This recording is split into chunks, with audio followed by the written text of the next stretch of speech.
Hey everybody, this is JT, and if you are hearing this, you have once again tuned into the Consequence of Habit podcast.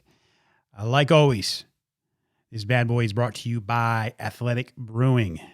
It's by far my favorite beer out there. It just so happens it does not have alcohol, which is perfect because I've tried alcohol and it isn't good for me. So much so that I had to cut it out of my life, and I thought for a while that that was it for me and my love of good quality beer, but I was wrong.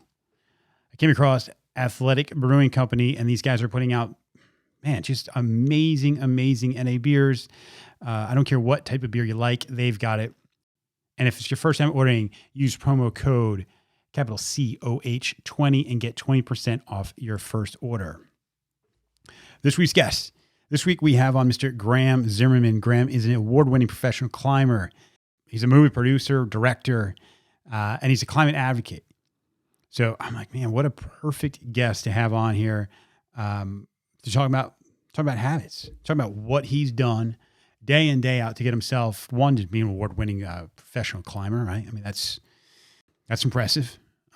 And then also, I was really interested on his views on climate change and what he and his organization, or I should say, what he and the organization that he's part of, which is called Protect Our Winters, POW, and what they're doing in the space to bring awareness to climate change, and how not just we, but more importantly, what our leaders, what government, what industry can do to start turning this thing around.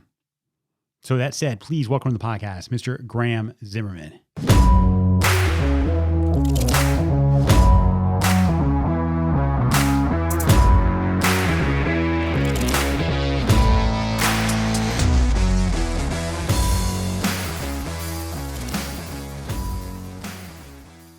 All right, everybody. Thanks for joining us. This is JT here at the Consequence of Habit podcast. I'm here with Graham Zimmerman. Graham, I appreciate you coming on, man.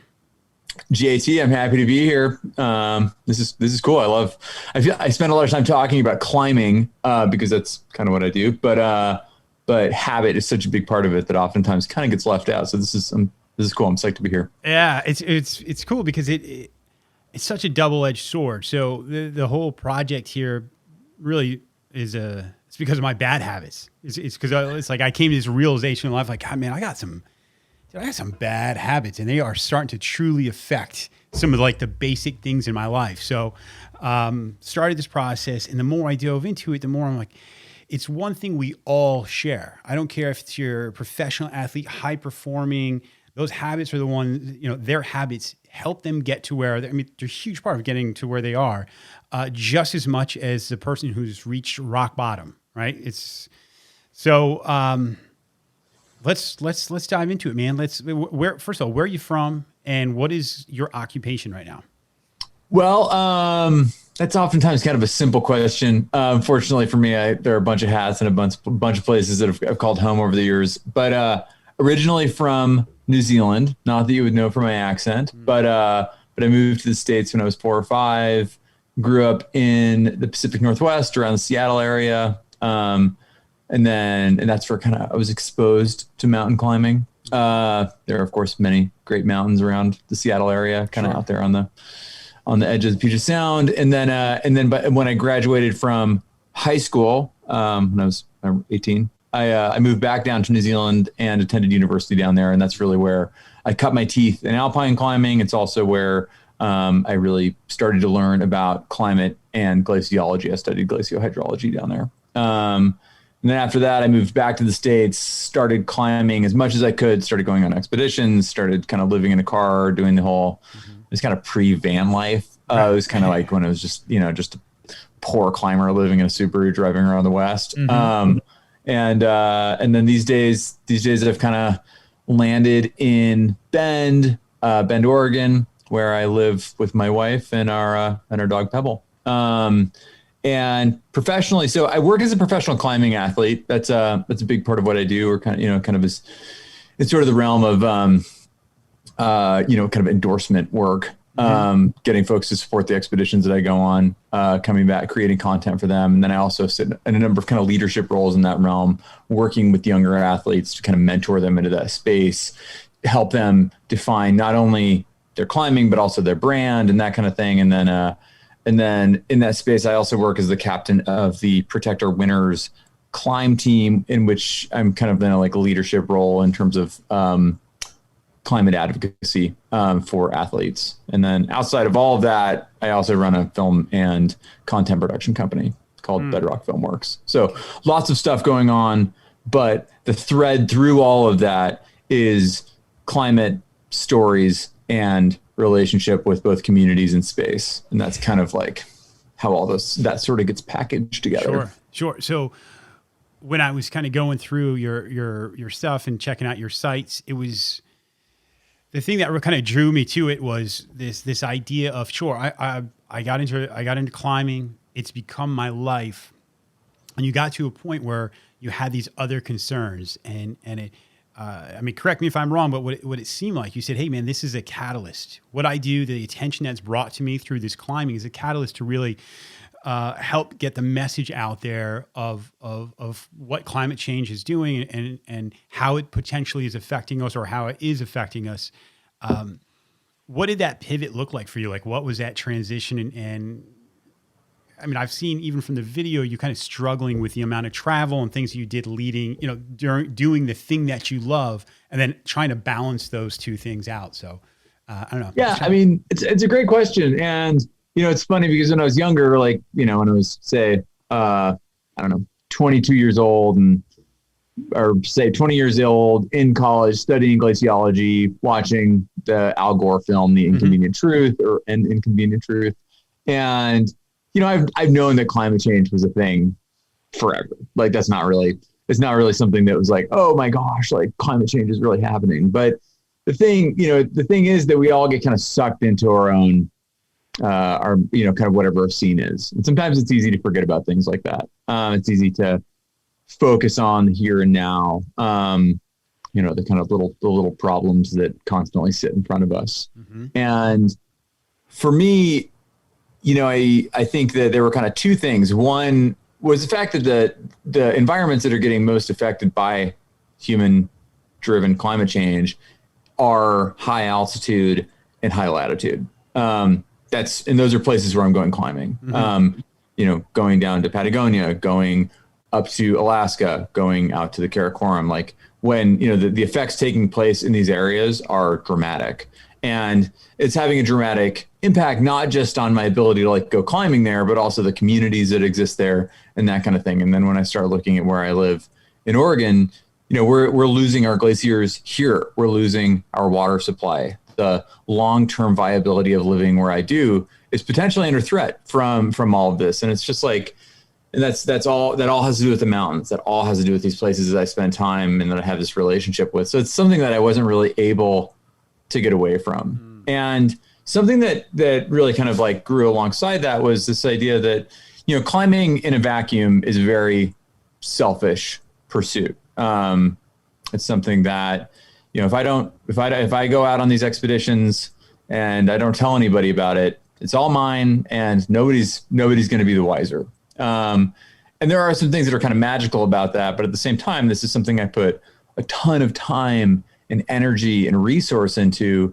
And it was kind of this idea like, man, I love this stuff. Like I love expedition climbing, but how can I craft this into something that is going to have a positive impact on the world? And that's really those kinds of like knowing how to communicate on climate, seeing this climate change taking place in these areas and kind of looking for that way that I can utilize these stories from these areas in order to try to create a better world, for us to live in. That's kind of like that all came together and has really been the impetus of a lot of what I've been working on, both with content creation and with Protect Our Winners, over the last like 5 or 6 years. It's interesting that even with your degree, I mean, everything kind of seems to be kind of come together in a way that makes you an ideal advocate for it.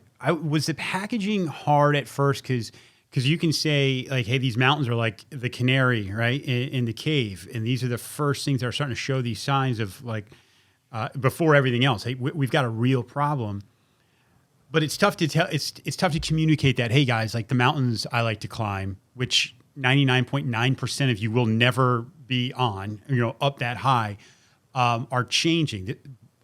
I'm more concerned. Sure, that's a concern for me because that's my love of what I do. But know that these are real signs for all of us. Is that message? I mean, is that tough to get across? I mean, it can be. To be quite frank, I think that what you're describing in terms of like what looks like a really clear linear path. I mean, that's all storytelling, right. And that's something we each do, or something we each should do. Think about our personal story. Mm-hmm. Think about that vector that runs through our lives. Think about how we want to tell that to our community, to our family, to our friends. And I mean, like, in a different framework, my whole path towards climate advocacy looks like, a swirling, murky mess. But I think that as we look back at our lives, kind of looking for those vectors, looking for that story, looking for that kind of like personal quest that we're on is a great way for us to be very comfortable looking at our past and where we've come from, be psyched about where we're at now in terms of the progressions we're making. And then also it gives us a vector to follow for the future. And, as we like talk about habit, that's kind of like, that's a really positive framework to be building habit in, right? Yeah. Because habit is like the little pieces that kind of allow us to define and work with that, that life vector. Yeah. And so I think that, that's always a really important thing. It's like, what is your story? And that's like, I think for a lot of people, something that, particularly athletes, but I think that's true for everyone, that we kind of like need to work on defining. When you really started getting into, I shouldn't say get into, when you started acting towards, as a climate activist, and you're talking to people, what do you think it is? And this is a really tough question, I think, but that we've got this thing that is happening. It's been happening for a long time. We're contributing to it. The ramifications, when we talk about consequences of habits, I mean, the ramifications of climate change are huge. And yet somehow we continually turn this blind eye to it. What's your thought on that? Like, how do we just go about our day blissfully blind to the impending doom that is down the road? I mean, that's kind of the crux of the biscuit is that this thing is huge. It's really hard to deal with. Right. There's no clear, easy solution. And problems that are that big are almost easier to ignore than to take on personally. Yeah. And I think that something that we've kind of been sold is this idea that it's like our responsibility, that I should drive less, that I should heat my house less, fly on airplanes less, not eat meat and that kind of thing. But something that we're finding more and more is that's a story that we've been sold, and it's a story that is untrue. Mm-hmm. And while there is, of course, value to living an examined life and understanding your personal carbon footprint in the same way that you do, like, how much money is in your bank. It's your relationship should be similar to that, where, like, you don't want to just get excessive and just blow it out and, end up in credit card debt. But you also, like, you don't just leave all of your money in the bank. Right. You don't, like, the reason that we make money is in some sense to spend part of it in order to like live the life that we want to live. And your relationship with carbon should be similar. Yeah. And the way that we actually fix climate change is through broader scope, systemic change, and looking at how do we change corporations? How do we change our energy grid? How do we change the types of transportation that are being produced and being incentivized and that kind of thing? So, the goal is not for me to like sit in my house quietly with the lights off and live out of a veggie garden in the backyard. Yeah. Although sometimes that does sound nice. Right. But that's not what we're looking to do. Also, that would be a terrible space from which to be an advocate, because you wouldn't be communicating with anybody other than your neighbors. Mm-hmm. And my goal instead is to be able to go climb frozen waterfalls in the Canadian Rockies, and do that by getting into my car that's in my garage, that's plugged into the wall. It's an electronic vehicle. It's running on a clean energy grid, or like a renewable grid. Drive up, charge it halfway off a still renewable grid somewhere in Montana, get to Canada, go climb for a couple weeks, still be running on a grid, drive back, and have that trip, which right now has a reasonably intense carbon cost, be something that is like carbon neutral or much more carbon efficient, at least. That's the world we want to live in. And so that's kind of like, that's all the work that I have started getting into these days, is all about like, cool. Yeah. Like live an examined life. Love it. Think about your personal habits in terms as they pertain to like what you eat, how much you drive, how many trips you go on. Does that meeting need to be something you need to show up to in person, or could it be a Zoom call? We're getting a lot of like really interesting data points about that right now. But when it comes down to it, the way we actually craft the change that we need in this world, and the way that we like stay below all these temperature and part per million thresholds, is through political advocacy. And as we talk about habits with that, what do you do when you see something that's shitty that happens in the news in terms of like political stuff? Do you stew about it and like get mad at your partner and maybe like stress eat a bag of chips? Or do you like take a few minutes to dig into what's going on, what potential solutions look like, and call your reps and let them know how you feel? If we all did that, if we all got involved in this political process and we all like, called our reps, let them know, let alone showed up and voted, then we'd be moving towards that kind of world that we want to live in much more quickly than we are. Yeah. And that's like something that I'm really pushing on, is like this idea of like, hey, listen, like let them know. And, guys, you and I's age, like a lot of people who call their reps all the time are like 65 plus, because they have nothing else to do. Sure. They're retired. Sure. And if we can build that habit into our, like Gen X, Millennial, Gen Z, that kind of thing, then we can start having a really dramatic impact. Yeah. And that's a lot of what we're pushing on right now. That makes sense. What has been your experience when you actually start talking to the people that are leaders, that, even some of I had the head of sustainability from Coca-Cola on the podcast, and it was awesome. It was fascinating to see kind of, their outlook on it, and what some of the programs that they had started and what they had to do. And it was one thing that was really interesting is they were, I think it was the Olympics that was happening in Australia, and they found out kind of like last minute, hey, Coke, you're not allowed to have your machines. And I'm going to jack the science up on this. Because of whatever your machines that you're using now are we don't like whatever the coolant is. So if you're going to be here, you got to figure something out. And when it came down to that, they figured that shit out, because it's Coca-Cola and it's the Olympics, right? So now we're making these changes. What has your experience been talking to, whether it be industry, whether it be leadership in, in politics?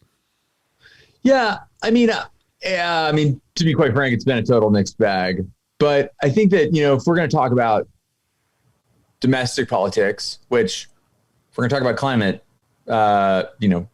the United States is hypothetically a world leader in a number of ways, right? Not in terms of climate solutions. We're kind of blowing that one. And I've I've spent a lot of time talking to lawmakers about this in DC, in Salem, the capital of Oregon, various other, we have a few kind of functions that we run where we actually get them out to go climbing and stuff like that. And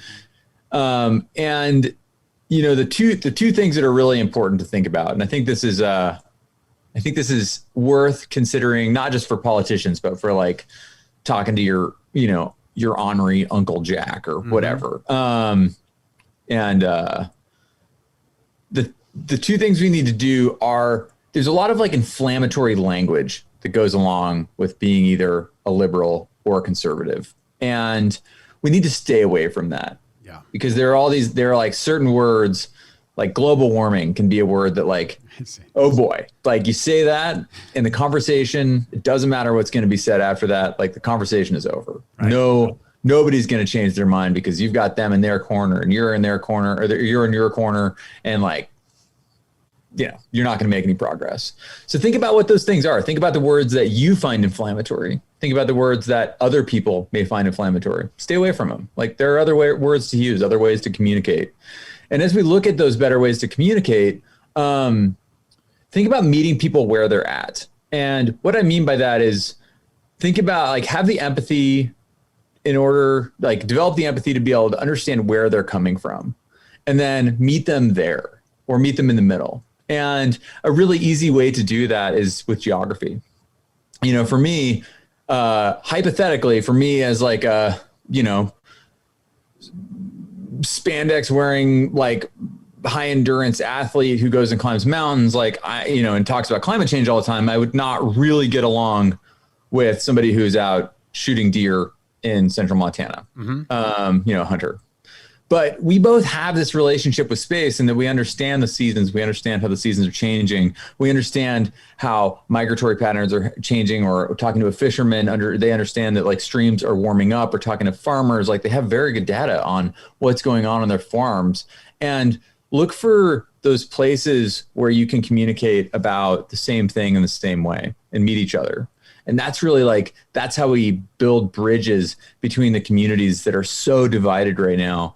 And we can create inroads. And it's not just about climate, but also, like, about, just about anything, right? Just finding ways to break down this partisan horse shit that we're currently stuck in this country is going to create a lot of progress, not just in climate, but also in social justice and in terms of education, in terms of all sorts of stuff. And so that's something I've really been working on. And I've been trying to kind of, like, talk to people about, how do we do this? How do we do this together? Because that's kind of how we solve a lot of this.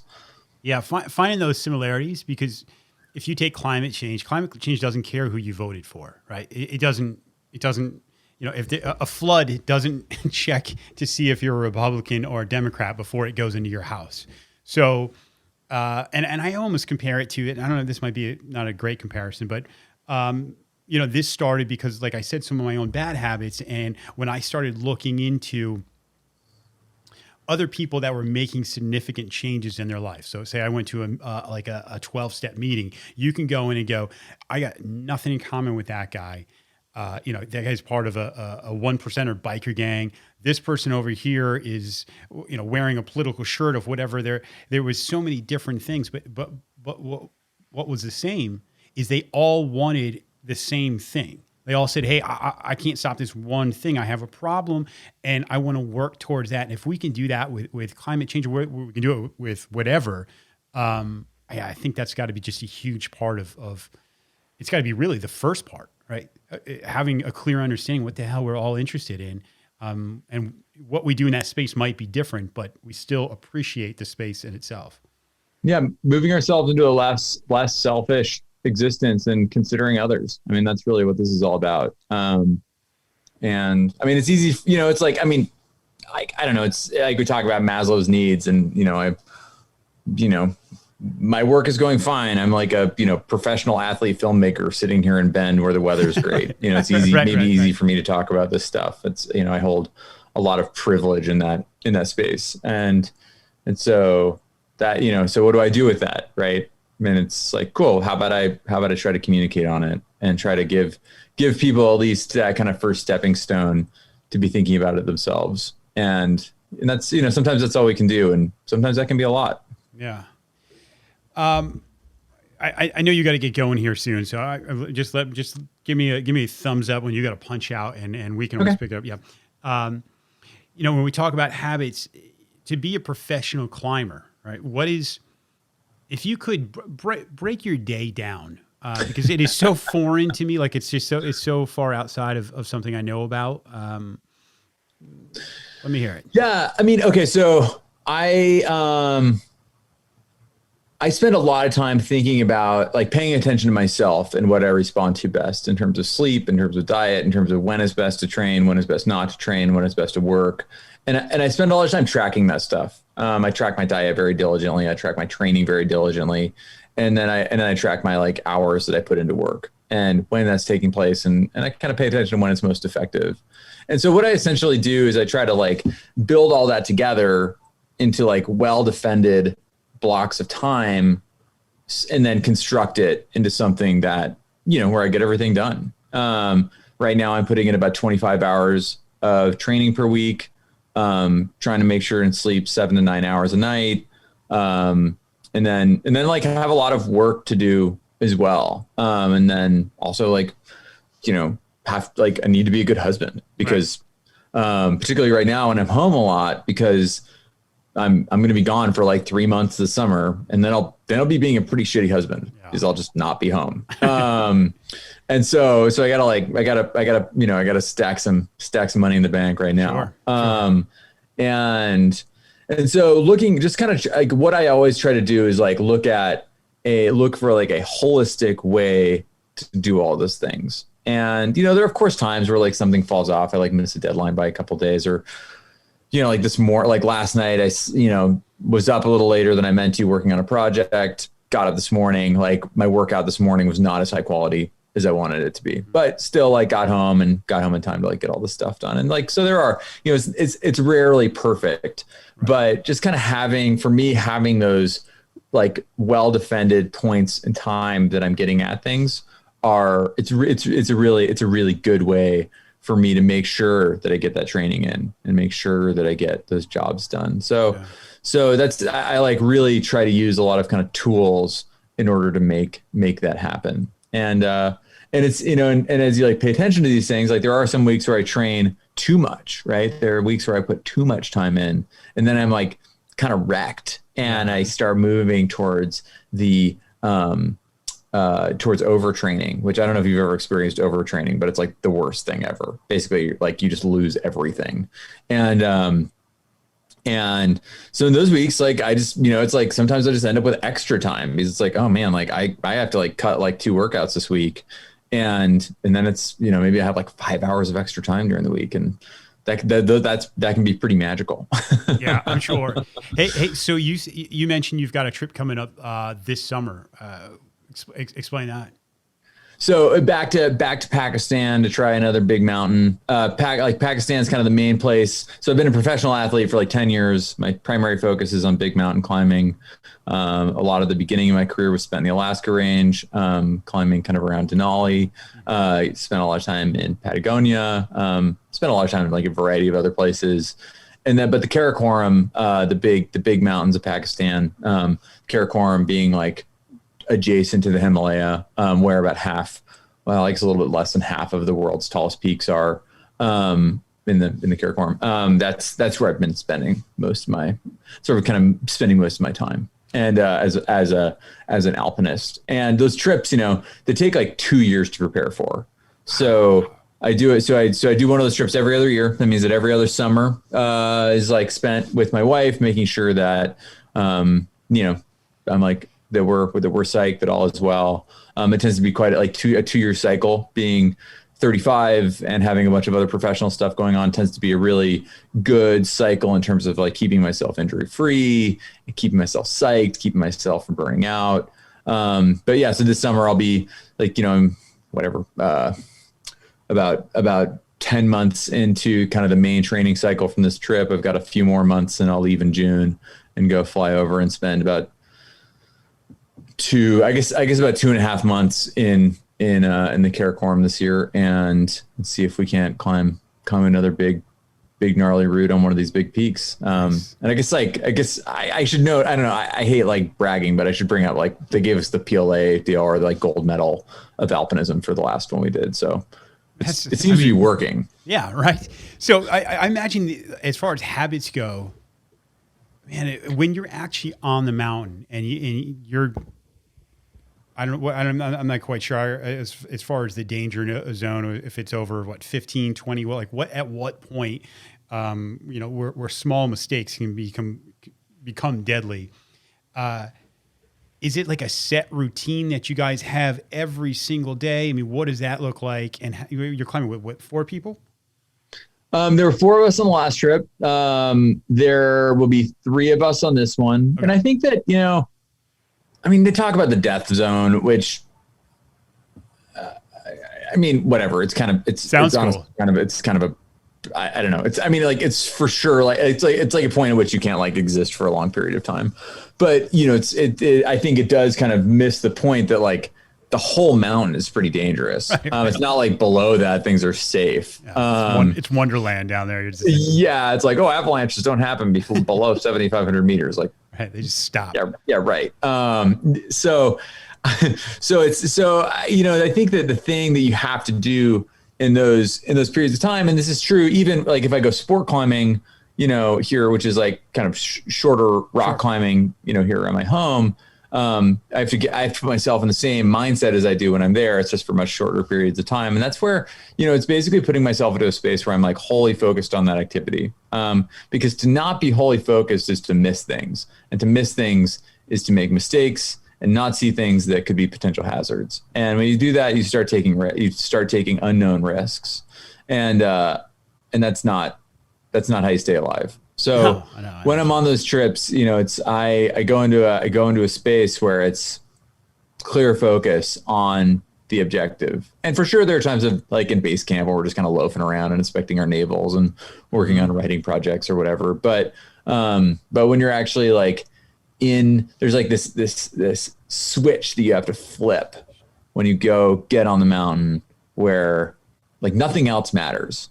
If you either fuck it up there, then like there's nothing else. Right. You're probably toast. Yeah. So, but if you stay vigilant, if you stay on track and you really keep yourself like, super, super acute with your focus, then you can actually manage those risks reasonably well, particularly with enough experience and things like that. So that's kind of like, it's an amazing space in which to exist.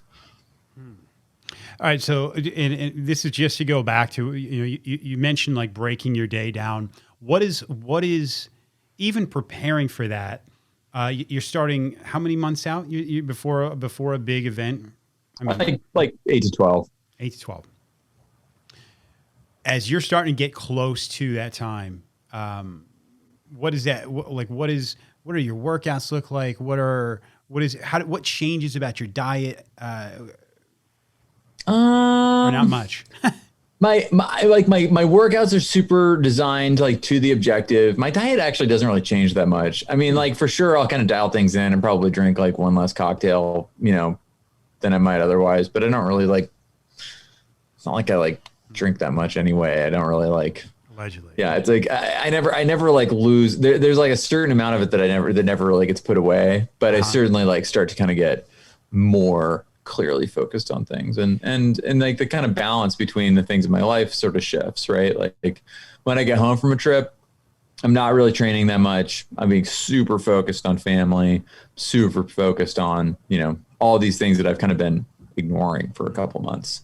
And so I kind of slowly start to like shift back to, now here I am when it's February and I'm like 4 months out from a trip, and I'm starting to think about it a lot. Right. I'm accumulating a ton of volume with training, and I'm in that training space where, most of the time I'm pretty tired. Like I don't feel that strong, but but just kind of like that, that kind of, you have that muscle memory that like this keeps building. And once you start tapering, this will all build together into something like kind of amazing. Yeah.